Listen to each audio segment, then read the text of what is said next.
No Saber Direito desta semana, Wander Andrade traz um curso sobre direito condominial assemblear, que trata de diversas implicações jurídicas das chamadas Assembleias Gerais de Condomínio. O professor faz a introdução ao assunto, passa pelos princípios e modalidades e encerra com as controvérsias na prática do direito condominial assemblear. Começa agora a aula 2.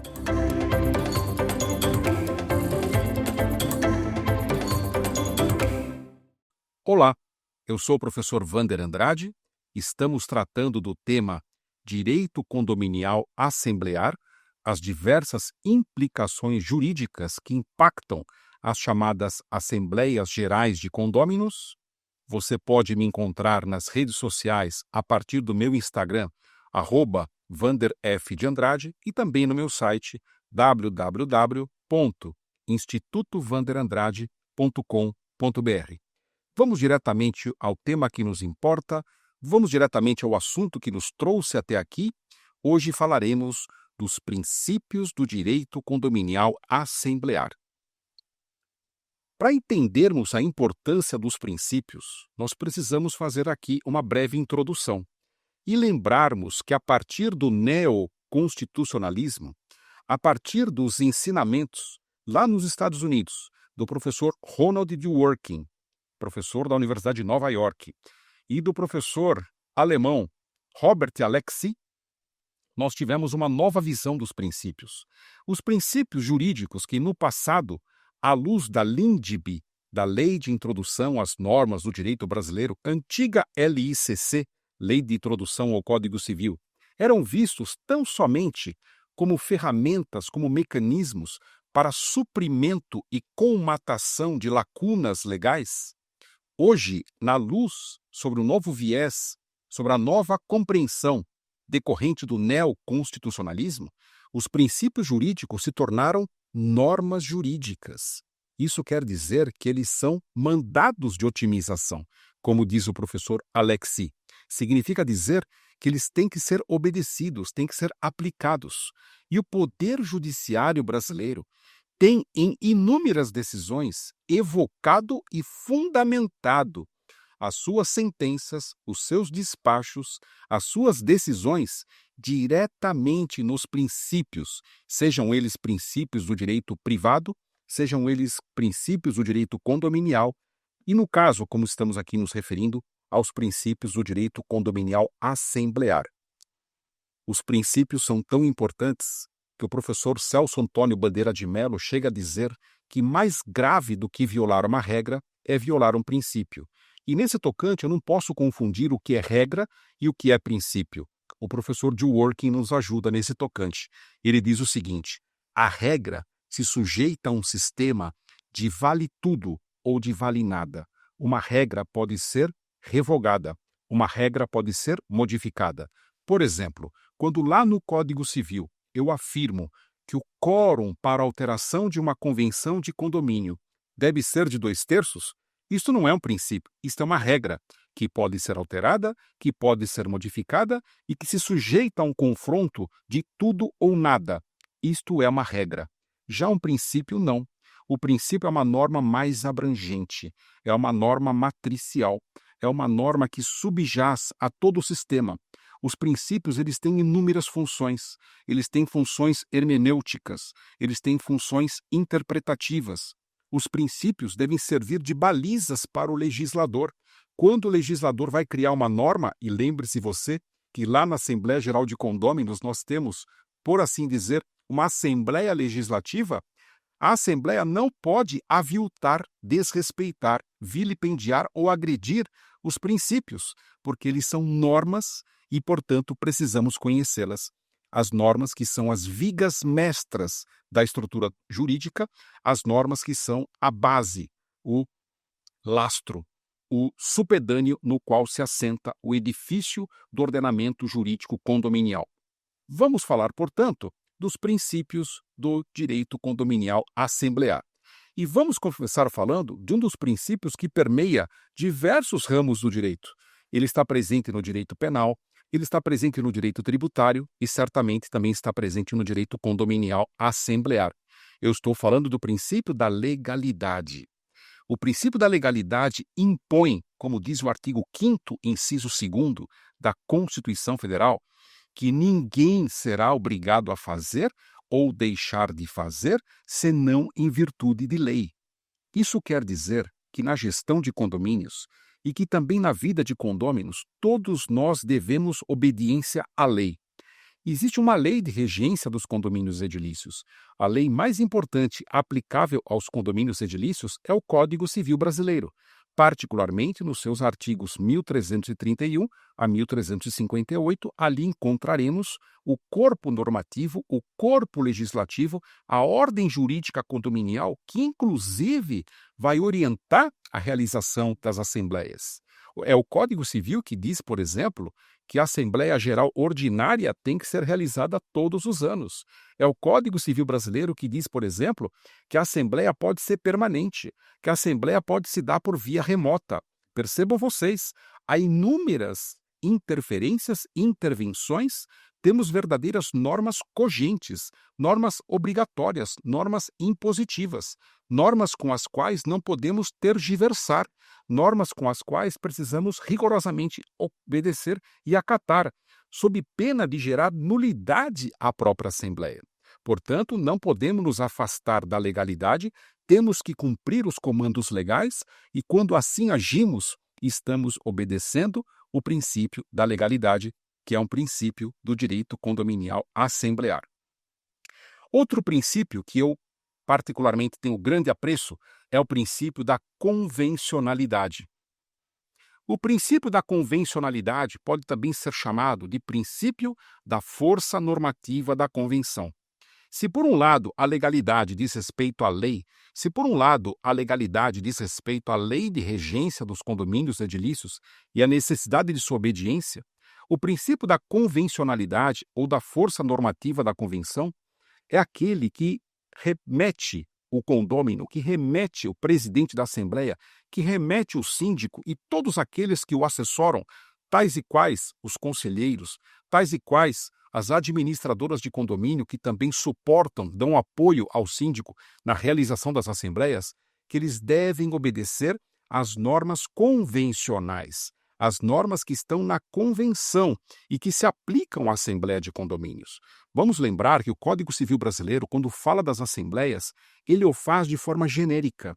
E ele deixa para as convenções de condomínio o detalhamento, deixam para a convenção de condomínio a regulamentação particularizada das convenções. Quer um exemplo disso? O Código Civil Brasileiro, lá no seu artigo 654, fala da necessidade de se reconhecer um instrumento jurídico da mais alta importância, que se chama procuração. E diz o Código Civil que a procuração é o instrumento do mandato. As procurações são utilizadas com muita frequência nas assembleias de condomínio. E existe muita reclamação que, por vezes, ela acaba sendo utilizada de uma forma desviante, ela acaba sendo utilizada de uma forma abusiva. Existe aquilo que nós podemos chamar de abuso de direito na utilização das procurações em assembleias. Isso já tem sido objeto de reclamo perante o Poder Judiciário e já há decisões que têm, inclusive, anulado deliberações assembleárias que foram lastreadas e calcadas no abuso de procurações. E aí vem a pergunta: pode a convenção de condomínio delimitar o uso de procurações? A resposta é positiva. A convenção de condomínio pode até mesmo exigir maior rigor na apresentação dessas procurações. Ela pode, ao mesmo tempo, limitar o seu emprego. Por exemplo, cada condômino poderá ter no máximo 2 procurações, cada condômino poderá trazer no máximo 3 procurações ou se fazer representar no máximo por 3 procurações, 2, uma só procuração. Eu não posso proibir a procuração, porque é um instituto jurídico, mas eu posso discipliná-la. Da mesma forma como eu posso exigir que essa procuração se apresente com firma reconhecida. Essa exigência não está na lei de forma peremptória, mas o Código Civil permite, ele faz uma disposição, ele cria uma norma dispositiva de forma a permitir que a Assembleia Geral de Condôminos traga para o âmbito das normas condominiais, traga para o âmbito da convenção de condomínio, por exemplo, que esta procuração deva se fazer apresentar por via de uma confirmação, de uma ratificação cartorial por meio do reconhecimento de firma e reconhecimento da subscrição, da assinatura daquele que confirma, daquele que atesta que de fato se fará representado por um procurador. Há muitos outros exemplos da força normativa da convenção, mas eu quero deixar bem claro que a convenção é uma norma condominial da mais alta importância e não é um contrato. Ela é um ato norma. Por que ela não é um contrato? Porque ela não é aperfeiçoada, ela não é realizada estritamente entre as partes contratantes. Percebam vocês, se você hoje compra um apartamento num edifício que já está instalado, que já está edificado, que já está sendo ocupado, você vai ter que se sujeitar àquela convenção, mesmo que não tenha aderido às cláusulas pretéritas. Ela vem de forma impositiva, ela vem de forma peremptória e você tem que cumprir. Portanto, convenção não é contrato, convenção é ato norma. E como tal tem que ser acatada, como tal tem que ser obedecida. Isso decorre do princípio da convencionalidade, isso decorre do princípio da força normativa da convenção. Vamos falar um pouquinho do princípio da prevalência do interesse coletivo.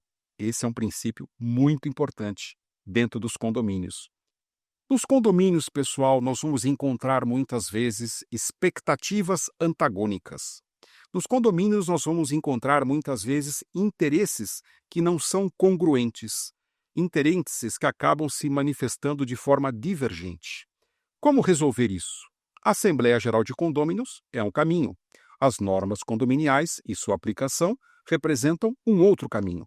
Mas certamente uma coisa que não pode se perder da ótica do gestor e da ótica dos condôminos é o princípio da predominância, é o princípio da prevalência do interesse coletivo. O que diz esse princípio na prática? Na prática, ele quer dizer o seguinte: regra geral, toda vez que houver um interesse pessoal e o interesse coletivo colocados em confronto, o interesse coletivo deve prevalecer. Muitas vezes, há pessoas, vou dar um exemplo aqui, não toleram animais, não suportam animais. E existe até mesmo uma denominação do preconceito e da discriminação contra animais que se chama especismo. Há pessoas que têm especismo, que têm radicalização, discriminação, preconceito, não suportam animais. No entanto, o STJ, o Superior Tribunal de Justiça, já disse em mais de uma decisão que qualquer convenção de condomínio que, porventura, proíba animais em condomínio deva ser interpretada como letra morta, porque hoje os animais têm o direito de viver em condomínio e, mais do que isso, os animais, particularmente os domésticos, são integrados à nova família, a chamada família multiespécie. E, como tal, esses animais não são mais coisas, não são mais objetos, não são mais seres semoventes, mas são titulares de direitos objetivos e de direitos subjetivos. Muito bem. Imaginando, portanto, que uma pessoa esteja ali no condomínio querendo impor a vontade da convenção, lembra que eu falei da força normativa da convenção? Se a convenção ela está em dissonância com as orientações e as decisões do STJ, meus amigos, claramente que o Poder Judiciário ele vem trazer aqui o equilíbrio nas relações humanas, o equilíbrio nas relações jurídicas e, como tal, o Poder Judiciário deve ser acatado. E é nesse sentido que eu devo interpretar qualquer convenção que diga que os animais não podem viver em condomínio como letra morta. Imaginemos, portanto, um síndico ou uma moradora que quer evocar a força de uma convenção que diga que animais são proibidos em condomínio. E a maioria dos condôminos querem os animais. Claramente que eu devo obedecer à maioria dos condôminos. Claramente que o majoritário, o princípio da vontade majoritária, o princípio do interesse coletivo deve prevalecer. Claro que, vez ou outra, por isso que eu falei, como regra, o interesse pessoal, o interesse de uma parte, não deve prevalecer sobre o interesse da coletividade. Há situações isso poderá ocorrer. Quer algum exemplo? Uma pessoa com deficiência. Uma pessoa com deficiência, o seu interesse pessoal relativamente à mobilidade, relativamente à acessibilidade, ele se colocará prevalentemente, predominantemente, se confrontado com o interesse da coletividade. Mas é uma situação especial, é uma situação particular, é uma situação pontual. Regra geral, quando houver um interesse pessoal, ele vai ter que se curvar ao interesse coletivo e o síndico deve orientar a sua gestão na linha do interesse coletivo. Os condôminos também deverão entender que o interesse coletivo deva permanecer, deva prevalecer, inclusive. Vejam vocês, por exemplo, um problema que temos hoje nos condomínios relativamente ao delivery. Muitas pessoas querem o conforto, a comodidade de receber as suas encomendas, os seus alimentos na porta de sua casa. Pode ser que muitos regulamentos internos estejam afirmando: olha, o entregador não vai subir até o apartamento. O delivery vai chegar só à portaria do edifício. Você vai ter que descer. Você vai ter que ir no dia de chuva, no dia de sol, até o encontro, ao encontro deste entregador para receber a sua encomenda, o seu alimento. Eu diria: puxa, mas isso não é a minha expectativa? Esse não é o meu interesse? Pois bem, o interesse da coletividade, a segurança dos condôminos, o sossego, a salubridade, os bons costumes são impositivos para os interesses pessoais e os interesses pessoais têm que se curvar perante os interesses coletivos. É o princípio da prevalência do interesse coletivo sobre os interesses particularizados dentro do condomínio. O próximo princípio que poderemos aqui chamar, também muito importante, é o princípio da vinculação do edital. E as Assembleias Gerais de Condôminos, pessoal, elas têm uma grande sinergia, uma grande ligação com a importância dos editais. Isto porque as assembleias são convocadas por meio de um edital. O edital é um instrumento da convocação, é um instrumento do convite, é um instrumento da publicização, da publicidade dos atos que haverão de acontecer numa assembleia que está sendo chamada, numa assembleia que está sendo convocada, numa assembleia que está se tornando conhecida, notoriamente amplificada para que todos dela possam comparecer. O Código Civil Brasileiro afirma da necessidade de todos os condôminos serem convocados para que essa assembleia possa ter validade. É bem verdade que falaremos sobre isso mais adiante, no que diz respeito ao caráter tão substantivo, ao caráter tão radical desse rigor da lei de ter que convocar todos os condôminos. Mas, como regra, este é o princípio. Todos os condôminos devem ser convocados na forma prevista na Convenção de Condomínio. Percebam, portanto, que a Convenção de Condomínio tem que ser obedecida. E olha que interessante, já estamos começando a fazer o diálogo dos princípios do direito condominial assemblear. O princípio da força normativa da convenção ou da convencionalidade com o princípio da vinculação do edital. O edital, portanto, costuma-se dizer que ele faz lei entre as partes. Quando um síndico lança um edital, ele deve pensar muito, ele deve planejar, ele deve pensar como será esta assembleia, quais serão as pautas, quais serão os itens, quais serão os temas colocados em deliberação. Muitas vezes, muitos síndicos, de uma forma inteligente, antes de fazer o edital, usam ferramentas de gestão preliminares, preparatórias, como é o caso das enquetes. As enquetes não têm valor legal, as enquetes não têm valor jurídico, mas têm grande valor para a gestão e grande valor para a administração.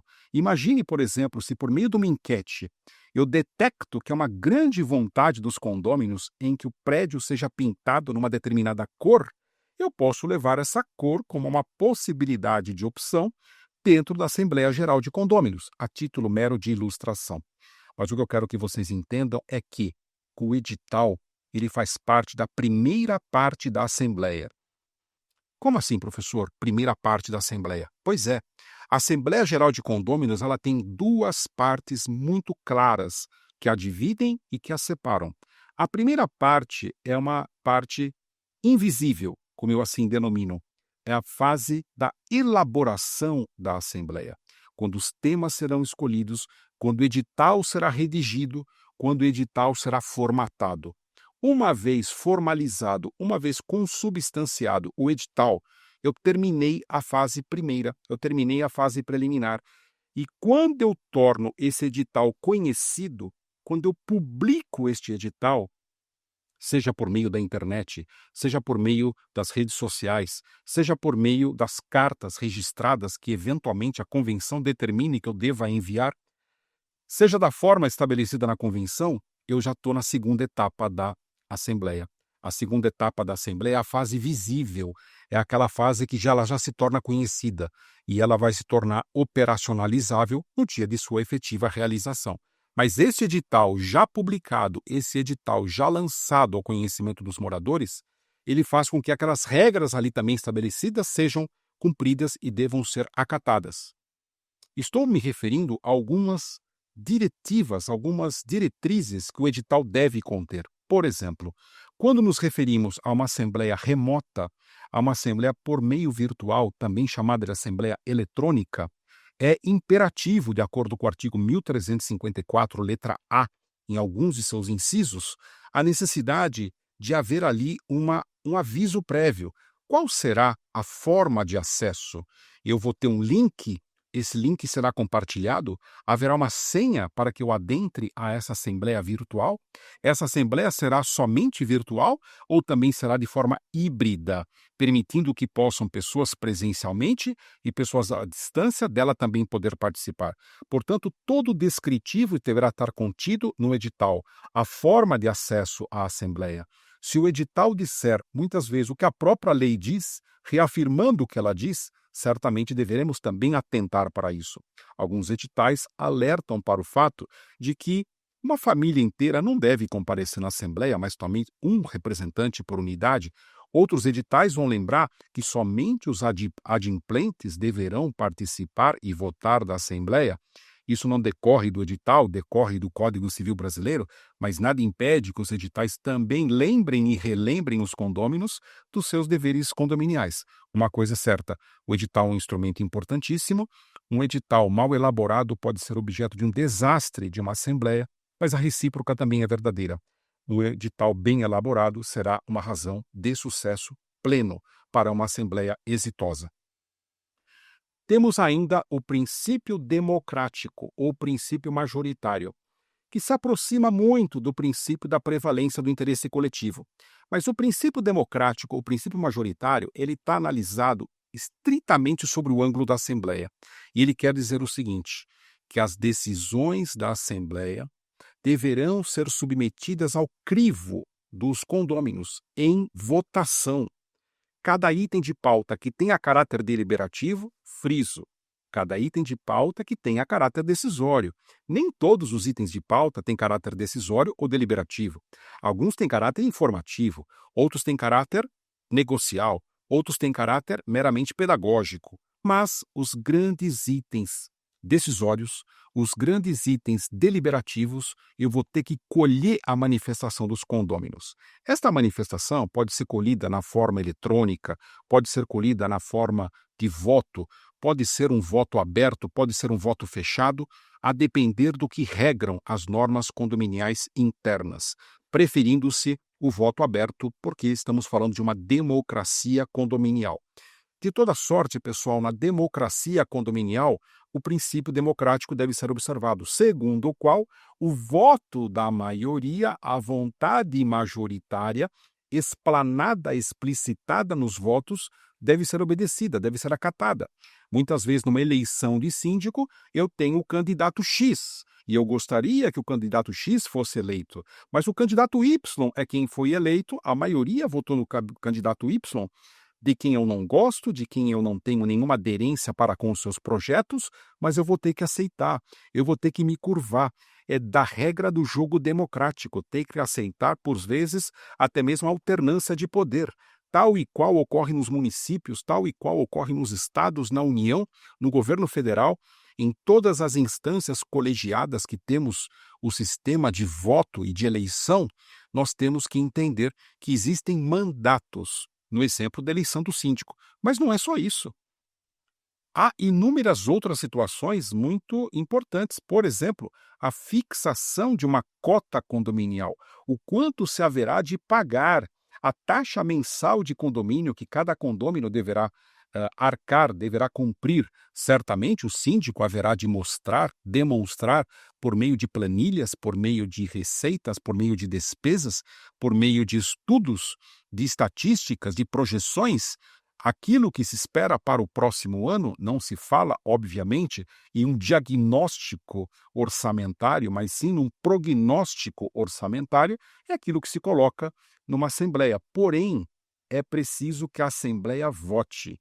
E se a maioria votou um valor de cota condominial maior do que eu gostaria que fosse, eu terei que pagar aquela cota condominial. Se eu não tiver comparecido à Assembleia, eu terei que pagar aquela cota condominial, porque ela foi aprovada pelo princípio democrático. Ela foi aprovada pelo princípio majoritário. E no condomínio, pessoal, a vontade da maioria, regra geral, prevalece sobre a vontade da minoria. E eu tenho que conhecer as regras do jogo, eu tenho que saber como funcionam as Assembleias Gerais de Condôminos. Outro princípio muito importante que orienta o direito condominial assemblear é o princípio da finalidade, também conhecido como princípio da destinação. De acordo com o princípio da finalidade, os condôminos e os gestores condominiais, eles têm que observar os fins para os quais se destinam o próprio condomínio. A finalidade do condomínio está prevista na sua convenção. Normalmente, ao início das convenções de condomínio, é dito e afirmado de forma expressa qual a finalidade daquele edifício. Aquele edifício é um edifício residencial? É um edifício comercial?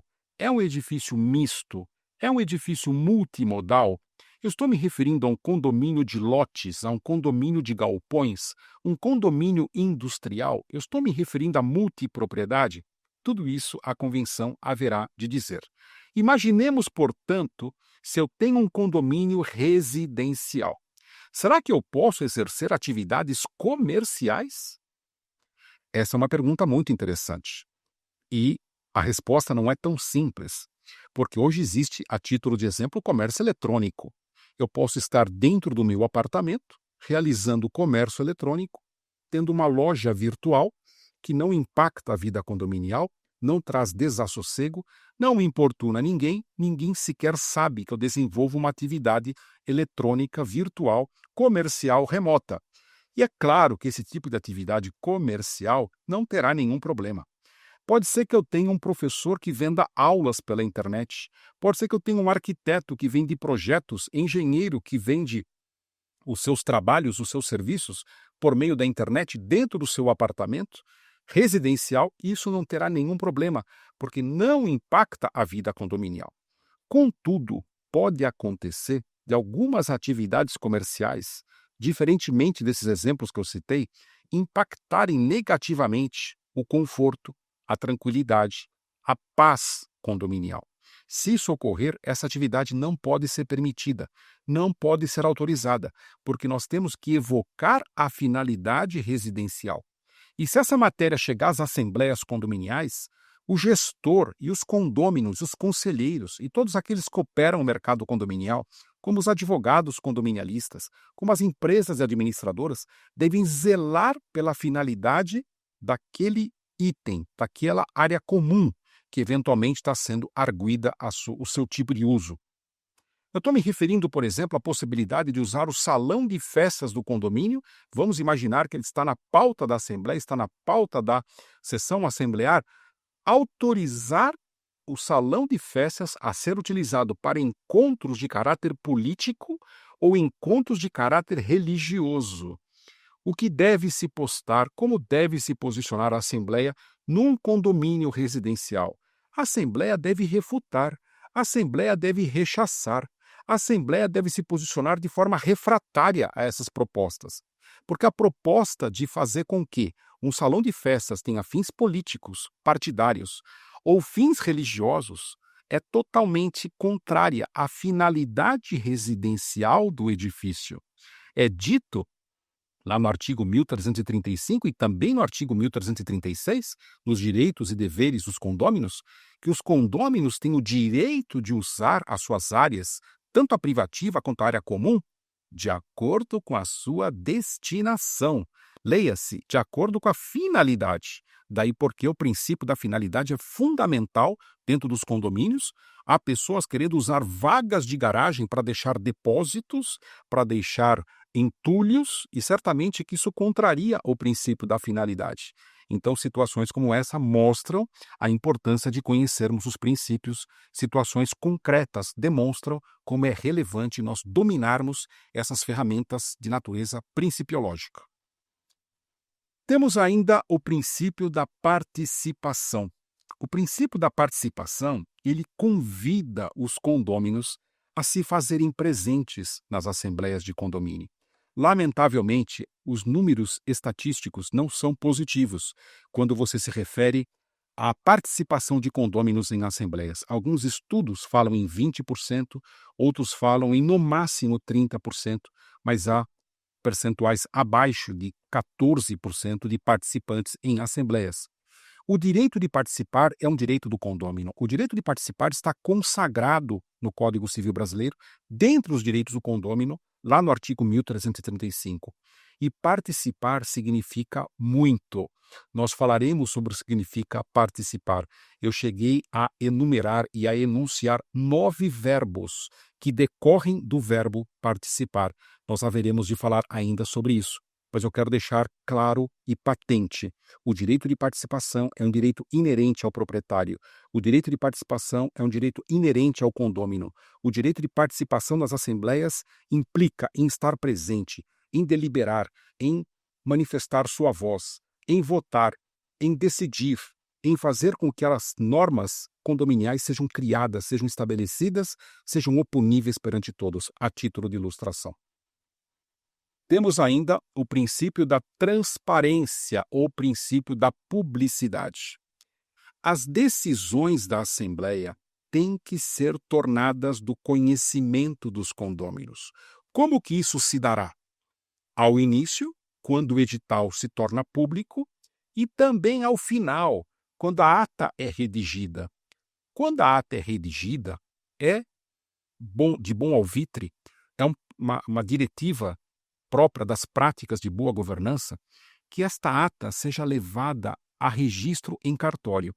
A lei não determina que esse registro seja feito em atas condominiais, exceção feita algumas atas que pode haver ali alguma repercussão jurídica mais importante. Por exemplo, a ata que elege um síndico será importante o seu registro, até porque as entidades bancárias, os bancos, vão exigir a apresentação dessa ata registrada em cartório para que possa ter ali uma operacionalização dos recursos bancários, a movimentação da conta bancária do condomínio, a título de exemplo. No entanto, a minha orientação como advogado que atua na área de condomínios, quando eu vou para condomínios, eu sempre oriento: toda e qualquer ata deve ser registrada.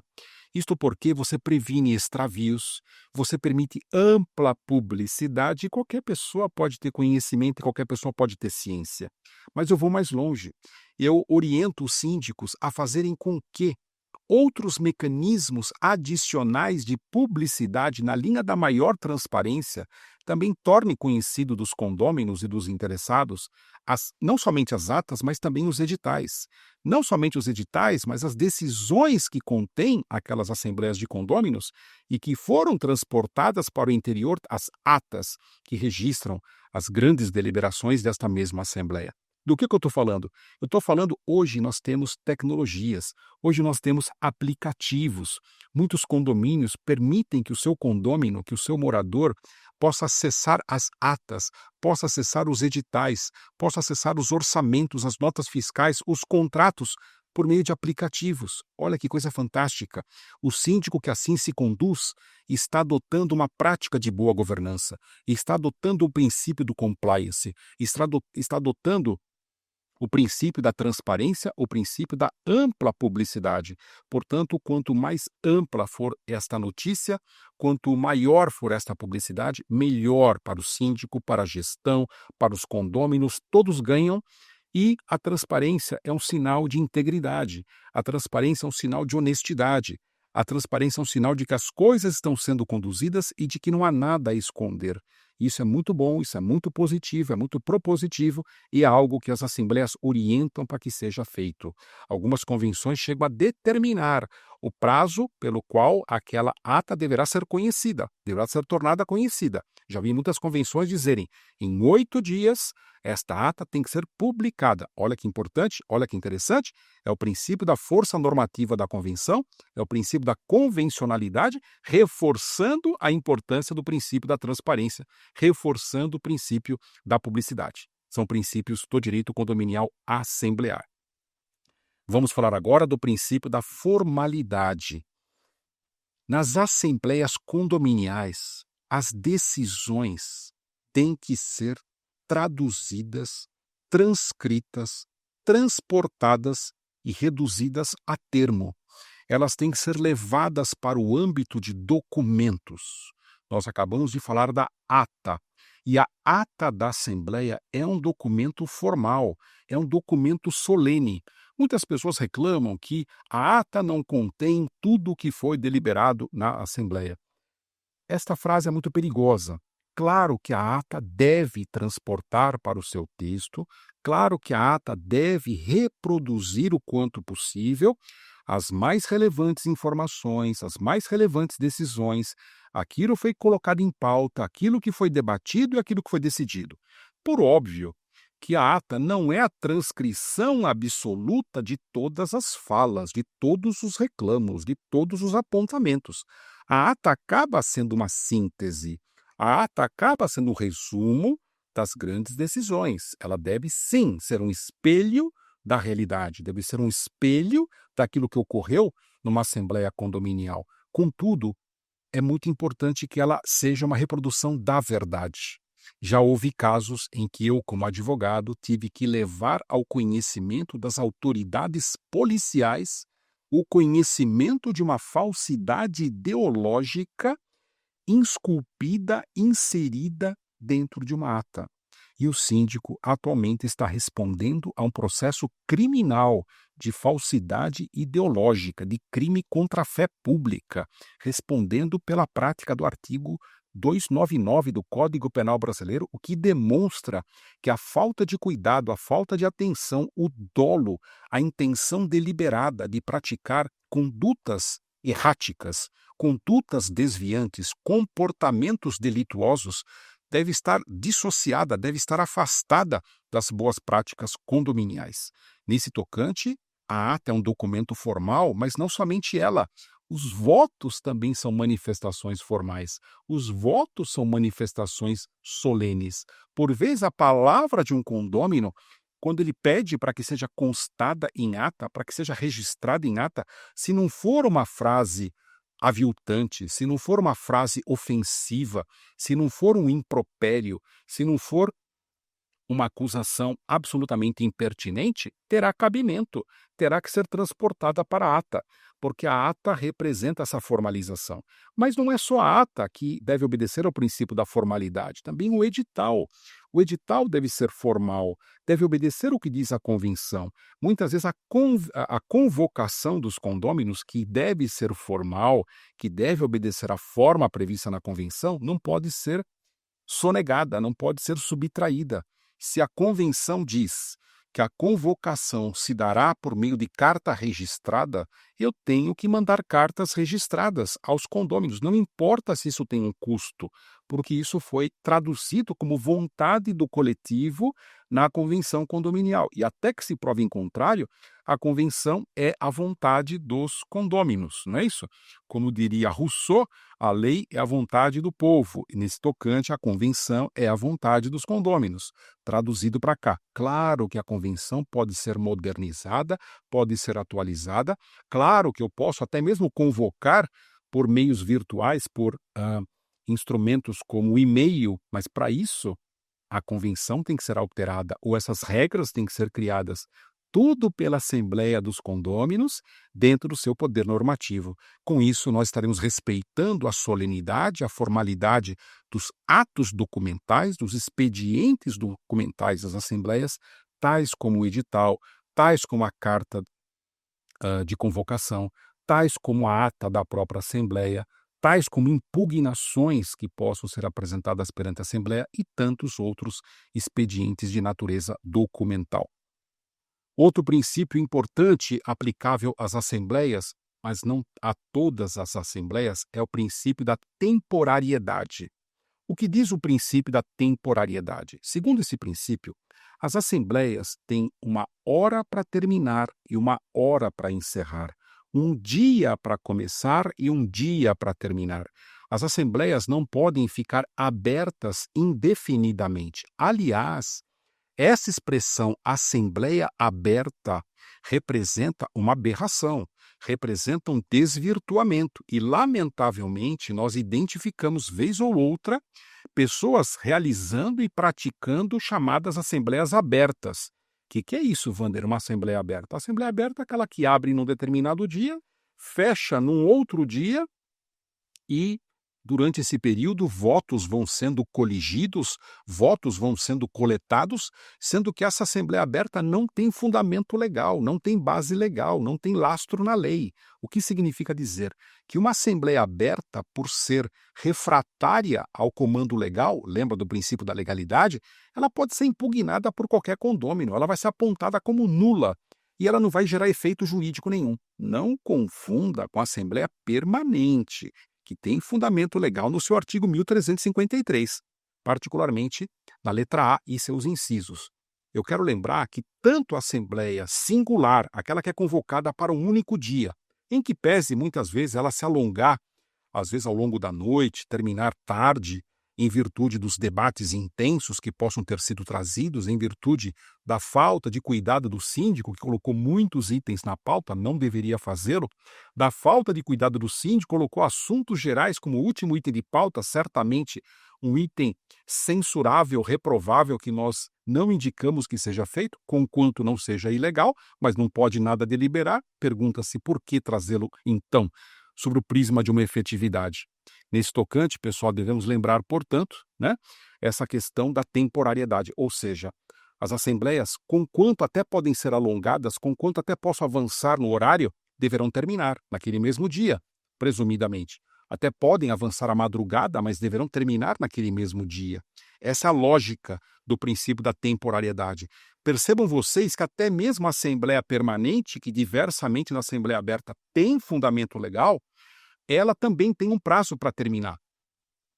A Assembleia Permanente, nós haveremos de falar sobre ela tem que ser convocada na própria Assembleia, que foi ali objeto de uma matéria que demandou um quórum qualificado e não se obteve esse quórum qualificado. Ela deve ser deliberada naquela Assembleia singular, naquela Assembleia pontual, se ela será ou não convertida em Assembleia Permanente, se ela será convolada em Assembleia Permanente. E uma vez que a Assembleia autoriza a sua conversão em Assembleia Permanente, ela tem que ser realizada em até 60 dias. E uma vez que ela é realizada, tantas quantas sessões se fizerem necessárias, ela tem um máximo de 90 dias. Percebam vocês, portanto, que até a Assembleia Permanente, que é aquela que pode se prolongar no tempo, também tem um limitador temporal, também tem uma barreira, uma moldura legal que ela não pode transpor, que ela não pode ir além. Nesse sentido, vamos lembrar do princípio da temporariedade. Assembleias têm que começar, assembleias têm que terminar. Não podem ficar indefinidamente abertas e cuidado com a expressão assembleia aberta, porque essa expressão é ilegal, ilegítima e passível de absoluta anulação. Vamos falar agora do princípio da observância dos quórums. O que significa o princípio da observância dos quórums? Ele é um corolário, ele é uma consequência, ele é um desdobramento do princípio da legalidade e do princípio da convencionalidade. Isto porque alguns quórums legais, alguns quórums previstos no Código Civil, para determinadas deliberações já vêm previstos na lei. E como tal devem ser observados. Exemplo, quando você fala em alteração da destinação do edifício, o artigo 1351 do Código Civil afirma que se faz necessário 2/3 dos condôminos para que se possa deliberar, decidir, debater alteração da destinação do edifício, alteração da finalidade do edifício. Nós vimos que a convenção é quem define se um edifício ele será residencial, se ele será comercial, se ele será misto, mas nada impede que isso possa ser alterado, nada impede que isso possa ser modificado. Nós temos experiências muito exitosas de que alguns edifícios empresariais, por exemplo, colocados em bairros centrais, em muitas cidades brasileiras, em muitas metrópoles brasileiras, acabaram sendo abandonados, acabaram sendo deixados ao largo, e esses edifícios, que eram meros instrumentos de atividades comerciais e empresariais, acabaram desvalorizando, acabaram sendo invadidos, acabaram sendo objeto de uma absoluta depreciação. No entanto, algumas iniciativas desses proprietários transformaram edifícios empresariais em edifícios residenciais. E eles foram reformados, houve ali um retrofit, houve ali um investimento, e isso fez com que, a partir da mudança da finalidade, até mesmo os centros urbanos sofressem uma espécie de retrofit urbanístico. Isso está acontecendo em muitas cidades brasileiras, é o caso do Rio de Janeiro, é o caso de São Paulo, é o caso de Recife, onde você vê verdadeiros movimentos arquitetônicos urbanísticos voltados para o centro das grandes cidades para resgatar o seu valor histórico, o seu valor ambiental, o seu valor paisagístico, o seu valor cultural. Nesse tocante, se porventura a convenção afirma como tal, pode ser modificado, mas o quórum tem que ser obedecido. O princípio da observância dos quórums, portanto, pessoal, ele é de tamanha importância e que às vezes ele acaba sendo olvidado, ele acaba sendo esquecido. Síndicos com muita urgência, com muita pressa, conselheiros querendo fazer prevalecer seus interesses pessoais, até mesmo grupos de condôminos querendo por vezes encontrar atalhos para chegar a um determinado resultado, querem driblar os quóruns legais, querem driblar os quóruns convencionais, e basta que um condômino vá até a justiça e comprove que houve violação do quórum numa determinada decisão, que houve prejuízo em virtude dessa mesma decisão, que certamente o Poder Judiciário haverá de anular essa decisão em detrimento dos objetivos daqueles que propuseram a não observância dos quórums. Portanto, temos que observar os quórums, pessoal, eles são realmente fundamentais. Quero ainda falar somente mais dois princípios: o princípio da solidariedade e o princípio da obrigatoriedade. O princípio da solidariedade, ele é muito importante no condomínio edilício, porque haverá muitas situações ali nos condomínios onde todos terão que arcar com situações decorrentes da própria vida condominial. Quer alguns exemplos disso? Vamos lá. Imagine uma situação de queda de objetos. O que diz o Código Civil brasileiro? Ele diz o seguinte: se um objeto cai de uma determinada unidade em um edifício e causa prejuízo a quem quer que seja, e eu consigo identificar o responsável por esse dano, fica clara a questão da responsabilidade civil. Afinal de contas, desde sempre, o nosso direito privado, o nosso direito civil, prestigia o princípio de que todo aquele que causa dano a outrem fica obrigado a repará-lo. Muito bem. O grande problema é quando eu não identifico quem foi que causou esse dano, quem foi que causou esse prejuízo. E essa matéria chega para a Assembleia. Olha, pessoal, houve a queda de um objeto, não podemos dizer de qual apartamento partiu, todos teremos que pagar. O condomínio terá que pagar. Pergunto, o síndico é obrigado a trazer essa informação em assembleia? Sim. O artigo 348 fala do dever de informação do síndico, e o síndico tem que levar ao conhecimento da assembleia todo o processo judicial que é movido contra o condomínio, todo o procedimento administrativo que é movido contra o condomínio e todas as situações de impacto financeiro, de convívio, de convivência, tudo aquilo que impacta a relação convivencial do condomínio tem que ser trazida para a Assembleia, documentada, inclusive, formalizada, inclusive. Uma outra situação, imaginemos que eu tenho ali um portão eletrônico do edifício que quebrou numa noite. Pergunto, o síndico vai fazer uma assembleia para consertar o portão eletrônico? Não. É uma obra emergencial, é uma obra necessária. O síndico prudente, ele pesquisa, faz 3 orçamentos, vai lá, faz o reparo, informa a Assembleia, todos terão que pagar. É o princípio da solidariedade, tá certo, pessoal? Toda vez que isso ocorrer, as assembleias serão foro para a solidariedade. E, por último, o princípio da obrigatoriedade, que decorre do princípio da legalidade. Segundo o princípio da obrigatoriedade, todos os condôminos se obrigam a observar as normas condominiais, a cumprir as normas condominiais, a cumprir e observar os preceitos da boa convivência. Vamos agora diretamente para o nosso quiz. A primeira pergunta nos convida a responder o seguinte: assinale o tema que exige quórum qualificado para sua aprovação. Letra A. Alteração do regimento interno. Letra B. Eleição de síndico. Letra C. Alteração da convenção do condomínio. Letra D. Eleição de conselheiros. Qual seria a resposta certa? Muito bem, letra C. Alteração da convenção do condomínio. Assinale o tema que exige quórum de 100% para sua aprovação. Letra A. Mudança da destinação do edifício. Letra B. Expulsão de condômino antissocial. Letra C. Construção de outro edifício. Letra D. Destituição do síndico. A correta, certamente, a letra C. Construção de outro edifício. Na minha condição de advogado que atua na área de condomínios, de advogado condominialista, eu já me vi diante desse desafio. Construir um outro edifício dentro da estrutura condominial. Foi a vontade dos condôminos que tal ocorresse. Mas vejam que o quórum ele é qualificado.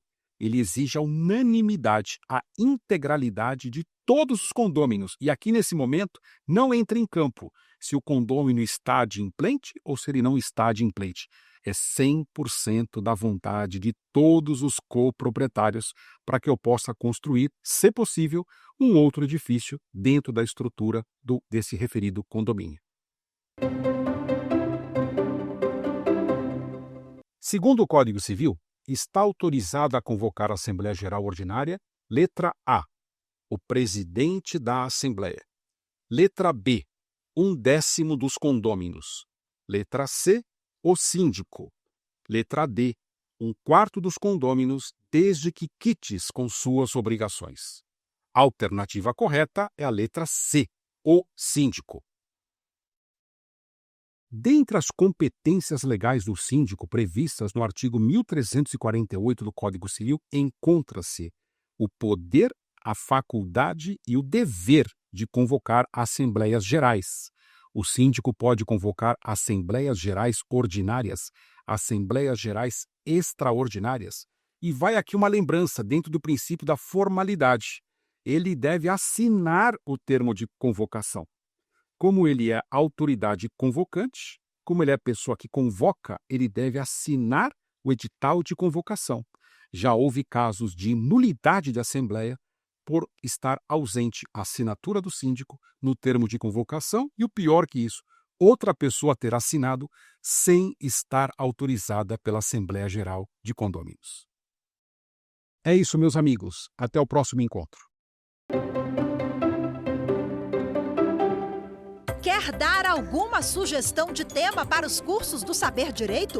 Então mande um e-mail para a gente, saberdireito@stf.jus.br. Você também pode estudar pela internet. Acesse o nosso site radioetvjustiça.jus.br ou pode rever as aulas no canal do YouTube, @Rádio e TV Justiça.